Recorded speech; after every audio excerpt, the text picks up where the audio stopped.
kitchen, Bev Spalding. Good to have you with us. And you're going to get us up to date on all of that wonderful creative Christmas cooking. We're gonna try. Okay.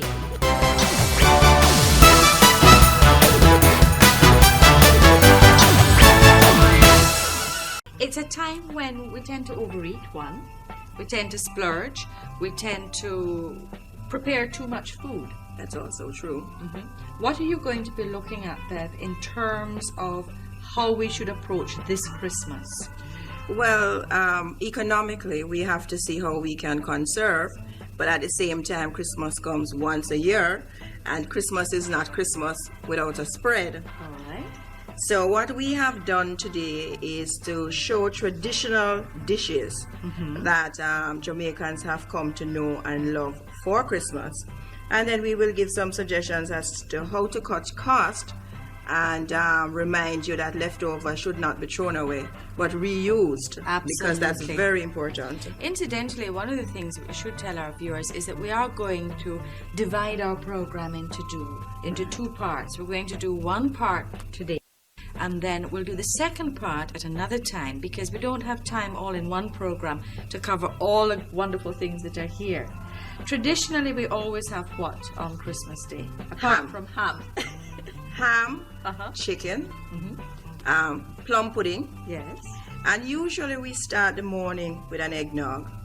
I remember Christmas morning being awoken to a glass of eggnog. That was your big treat. That's how you know Christmas was here. Now today we have here an eggnog with a difference. This eggnog is made with skim milk and with egg white and club soda, a little sugar. Now this means that somebody who is on a low fat, low cholesterol diet can enjoy it as a tradition, which is very important. Just a touch of rum in there. Yes. If you absolutely have to. Not if you want to. I mean, it's a good time to splurge, have a little bit of rum in it, and you can give it to the kids without the rum, and then for the adults, add the rum to it. But it really is for somebody who has to be careful about the cholesterol, perhaps a diabetic or somebody with hypertension or a heart problem. Right, but I think we all should be careful, pay attention, and it's good to take some of the traditional things and just make them a little bit more healthy. Would you? Lovely. Here we go. Thank you. You can have the straw. Just as rich as ever. May I? Sure. All right. Enjoy. It is splendid. There you go. All right, we have our ham. Any preparation that should be done beforehand, because it's a time that's very busy and very hectic for everybody? Yes, there's certain dishes that you can do ahead of time. What I would point out here is that usually when we rush to do things, our costs go up. And we know Christmas is coming, and so we can pre-prepare. The first thing we should do is plan our menu well in advance so you can purchase the things that are in season and inexpensive. Your ham is something that you can prepare a couple of days before. 2 days before Christmas, you can have your ham done. Here we have the ham done with a pawpaw glaze. Please do not boil your cured ham. It is already pre-cooked.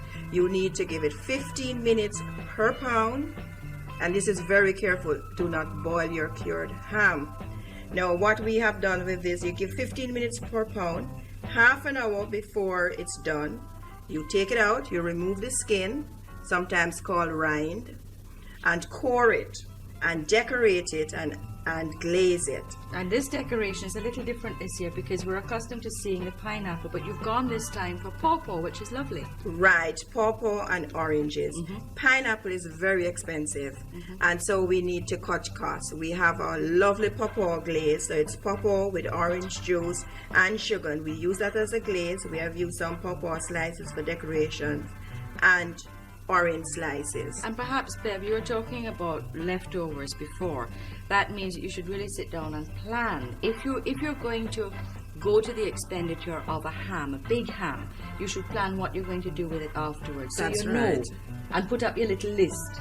That's right. And let me point out here that one of the best reasons to buy a ham is your ham bone and lentil soup, which you have right after Christmas. So please save your ham bone. You have a nutritious one-pot meal when you are tired and broke after Christmas. Okay.